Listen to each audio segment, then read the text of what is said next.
अमन अपनी पत्नी के साथ एक घने जंगल में खड़ा था और एक सूखे पेड़ पर लगे हुए गुलाबी आम को बहुत गौर से देख रहा था कि तभी उसकी पत्नी मनीषा की आवाज़ आती है। इस आम को तोड़ने की सोचना भी नहीं, ये एक घना जंगल है। मनीषा, जब तक मैं इस गुलाबी आम को नहीं तोड़ूंगा तब तक मैं उस खजाने तक नहीं पहुंच पाऊंगा। इतना बोलकर अमन ने तुरंत उस पेड़ से गुलाबी आम को तोड़ लिया। इस आम को तोड़ने के बाद तो कुछ भी नहीं हुआ। मनीषा हंसते हुए अमन की ओर देखकर बोली, तुम्हें किसी ने गलत खबर दी है। नहीं मनीषा, जिस साधु ने मुझे बताया था वो कभी झूठ नहीं बोलते। कि तभी उस पेड़ से एक सुंदर सा उल्लू निकलता है और अमन को कहता है, तुम्हारा खजाना मैं ही हूँ। तुम तो इंसानी आवाज में बात कर रहे हो। मुझे अपने साथ ले चलो, मैं बोलने के अलावा बहुत कुछ कर सकता हूँ। अमन उदास होकर अपनी पत्नी मनीषा के साथ उस उल्लू को लेकर चला जाता है। एक साधु ने अमन को बताया था कि उसके घर से कई मील दूर एक घना जंगल है। वहाँ पर एक सूखा पेड़ है और उस पेड़ पर गुलाबी आम लगते हैं। अगर अमन उस गुलाबी आम को तोड़ लेगा तो उसे खजाना मिल जाएगा। अमन अपनी पत्नी के साथ कई महीनों से उस सूखे पेड़ की तलाश में भटक रहा था, मगर उसे उस घने जंगल में गुलाबी आम के पेड़ के अलावा कोई खजाना नहीं मिला। तुम बिल्कुल सही कह रही थी मनीषा। मैंने बेवजह ही साधु पर विश्वास किया और उन्होंने ये उल्लू देकर हमें उल्लू बना दिया। आप बिल्कुल सही कह रहे हैं, हमने कई महीने बर्बाद कर दिए। इतने महीने में हमारी फसल पककर तैयार हो जाती। इस बात की चिंता तो मुझे भी खाए जा रही है। सोचा था खजाना मिल जाएगा तो सारी जिंदगी की परेशानी खत्म हो जाएगी और गरीबी का मुंह भी नहीं देखना पड़ेगा, लेकिन यहाँ तो उल्टा हो गया। हम दोनों के खाने के लाले पड़े हुए हैं और ये उल्लू साथ में और मिल गया। इसे कहाँ से खाना खिलाएंगे? मैं तो कहती हूँ इस उल्लू को लेकर वापस उस साधु के पास जाओ और इसे वापस करके आओ। अमन उस उल्लू को लेकर साधु के पास जाता है। वो साधु एक वृक्ष के नीचे बैठा तपस्या कर रहा होता है।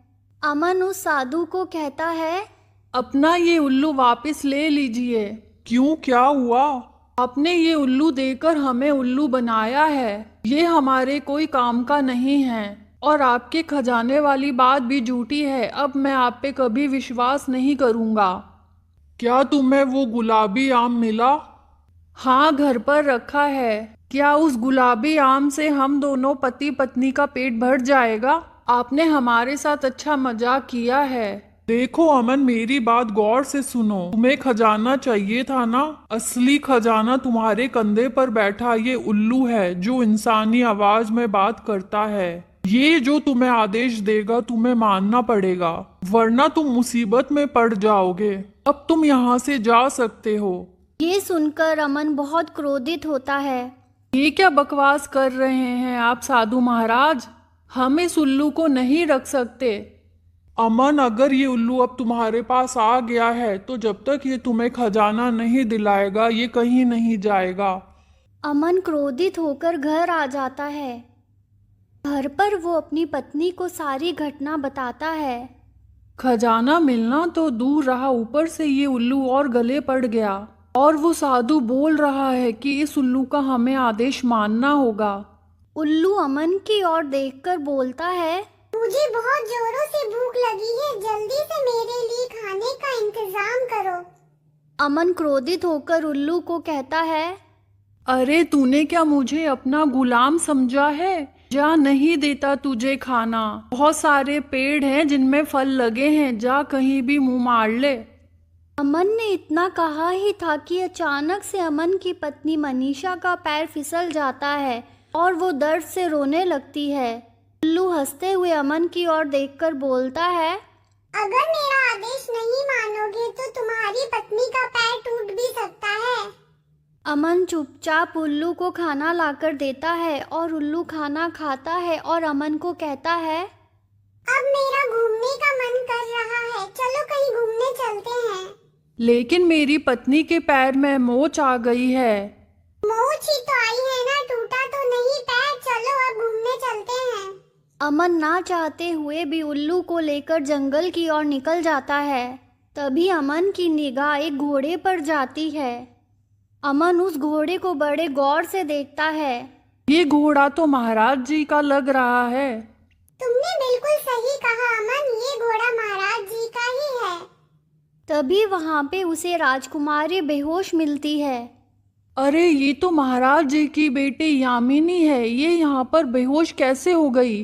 उल्लू अमन को कहता है, सुनो अमन, तुम्हें महाराज जी की बेटी यामिनी को बंदी बनाना होगा। क्या बकवास कर रहे हो? अगर मैं इसे बंदी बना लूंगा तो महाराज जी मुझे मार देंगे। मैं तुम्हारी ये बात नहीं मान सकता। अगर तुम मेरी बात नहीं मानोगे तो मैं तुम्हारी पत्नी को मार दूंगा। अमन मजबूर होकर यामिनी को घर ले आता है और उसे एक कमरे में बंद कर देता है। घर आकर अमन अपनी पत्नी मनीषा को सारी बात बताता है। मैंने तो पहले ही कहा था ये उल्लू सही नहीं है, ये हमें गलत राह पे लेके जा रहा है, हमसे गलत गलत काम करवा रहा है। जितना जल्दी हो सके इसे उस साधु को वापस कर आइए। महाराज जी के पास जाओ और उनसे कहो कि उनकी बेटी तुम्हारे कब्जे में है और तुम्हें मुंह मांगा इनाम दें। बेचारा अमन घोड़ा लेकर सीधे राजमहल की ओर चला गया। वो राजमहल पहुंचा ही था कि तभी उसने देखा कि महाराज राजगुरु के साथ चिंतित होकर महल के बाहर ही खड़े थे। ये घोड़ा तो राजकुमारी का है, ये तुम्हारे पास कैसे आया? राजकुमारी मेरे कब्जे में है महाराज। आप उन्हें जीवित देखना चाहते हैं तो बहुत सारा धन लेकर आपको मेरे घर चलना होगा। अमन के इतना कहते ही महाराज ने सैनिकों से कहा, गिरफ्तार कर लो इसे। सैनिकों ने अमन को गिरफ्तार कर कर कारागार में डाल दिया। उधर राजकुमारी यामिनी को होश आ जाता है। बाहर जो कोई भी है इस दरवाजे को खोलो और मुझे बाहर निकालो, मुझे बहुत भूख लगी है। यामिनी की आवाज़ सुनकर मनीषा खाना लेकर जाने लगती है कि तभी वो उल्लू कहता है, राजकुमारी को खाना नहीं दिया जाएगा, उन्हें भूखा रखा जाएगा। लेकिन ऐसा करना तो पाप है। मैं जो बोल रहा हूँ चुपचाप वो करो। यामिनी आवाज़ लगाती लगाती थक जाती है और उसका भूख से बुरा हाल हो जाता है कि तभी उसकी नज़र उस गुलाबी आम पर जाती है और वो उस गुलाबी आम को खा लेती है। राजगुरु महाराज को कहते हैं, आपको उसे ज़्यादा देर तक बंदी नहीं बना के रखना चाहिए। राजकुमारी की तबीयत सही नहीं है, अगर उन्हें कुछ हो गया तो। महाराज अमन को आज़ाद कर देते हैं और उसके घर राजकुमारी को लेने के लिए जाते हैं। राजगुरु राजकुमारी को देखते हैं और कहते हैं, महाराज राजकुमारी तो बिल्कुल स्वस्थ हो चुकी हैं। इन्हें एक असाध्य रोग था और ये रोग कुछ महीनों में ही इनकी जान ले सकता था। राजा खुश हो जाता है और कहता है, लेकिन ये चमत्कार कैसे हुआ? जब मुझे होश आया और मुझे भूख लग रही थी पर किसी ने मुझे खाना नहीं दिया, तब मेरी नज़र उस गुलाबी आम पर गई और मैंने जैसे ही वो आम खाया मुझे अच्छा महसूस होने लगा। ये सुनकर महाराज अमन को कहते हैं, मैं तो ये सोचकर आया था कि तुम्हें जीवित नहीं छोड़ूंगा, लेकिन राजकुमारी यामिनी को स्वस्थ देखकर मैं बहुत खुश हूँ। मैं जो धन लेकर आया हूँ वो सब तुम्हारा है, और हाँ, तुम्हें और धन की आवश्यकता हो तो तुम मुझे कह सकते हो। इतना कहकर महाराज वहाँ से चले जाते हैं। अमन अपनी पत्नी मनीषा के साथ उस साधु के पास जाता है जिसने उन्हें वो उल्लू दिया था। साधु महाराज, आप सब कुछ पहले से ही जानते थे तो आपने पहले मुझे क्यों नहीं बताया? अगर ये सब मैं तुम्हें पहले से बता देता तो ये सब कुछ तुम करने की हिम्मत नहीं जुटा पाते। इसलिए हमने इस राज को राज रखा और तुम्हें डराया धमकाया और तुमसे वो सब मजबूरी में कराया, लेकिन तुम नहीं जानते थे कि इस मजबूरी में तुम्हारी भलाई छिपी है।